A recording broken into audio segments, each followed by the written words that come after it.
Hi everyone, my name is Shawn in case you don't know, and welcome back to another video. In today's video I'm going to be talking about my misophonia again, but this time I'm going to be talking about the process of getting diagnosed with misophonia and how exactly that worked.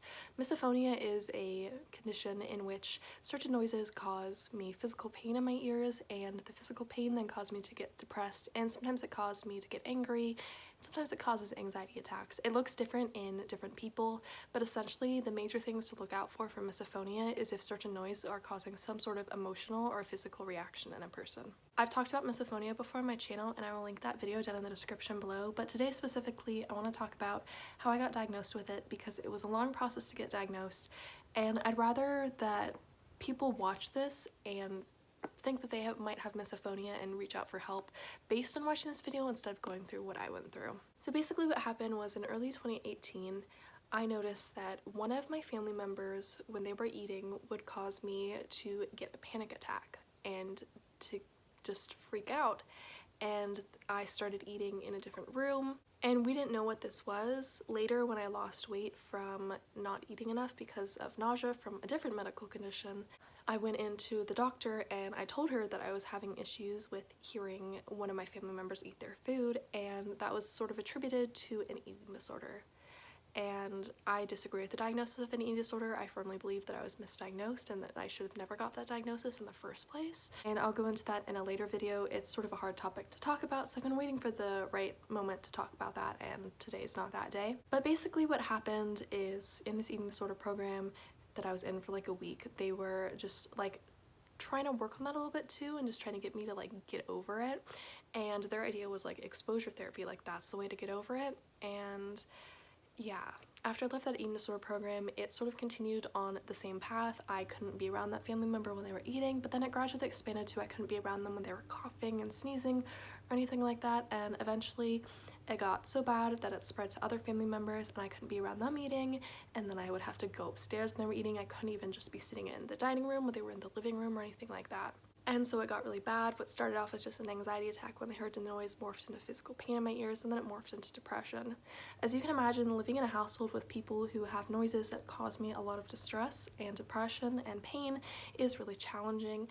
I was having depressive episodes pretty much every night, it felt like, and I was really struggling. I went into a DBT therapy, which is Dialectical behavioral therapy, and in that therapy they were basically like saying that my issues was that I had a fear of the sound of people eating, and I was like, that is not me. My issue was that this fear or anxiety that I felt when I heard people eating disappeared, and it just turned into depression and pain and anger.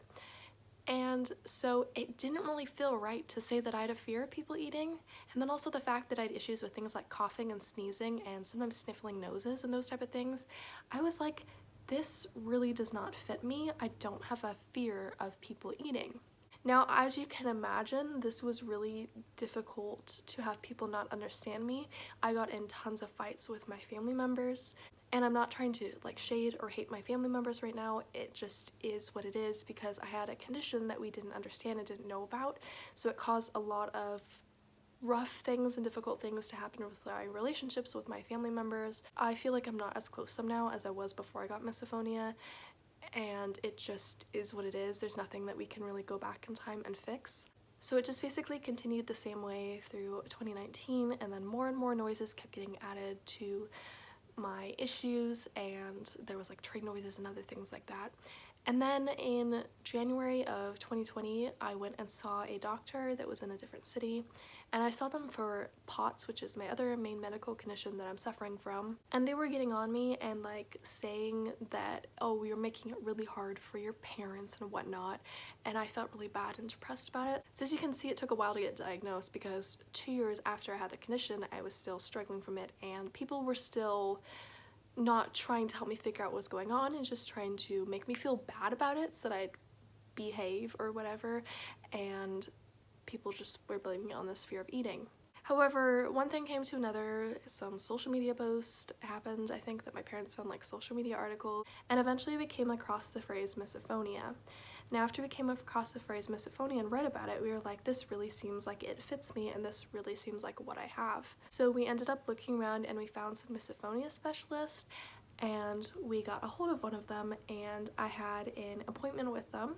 over the phone because we were in COVID by the time that I got a hold of them. So I had that over the phone appointment, and by just describing my symptoms and what was happening, she was able to say that I had misophonia, and it was a confident diagnosis. The diagnosis of misophonia just consists of describing your issues really. There isn't another way to diagnose it. They haven't been able to identify where exactly in the ear the pain is and how exactly they can help it, so there isn't really a cure for misophonia. I want people to understand that this is a real condition.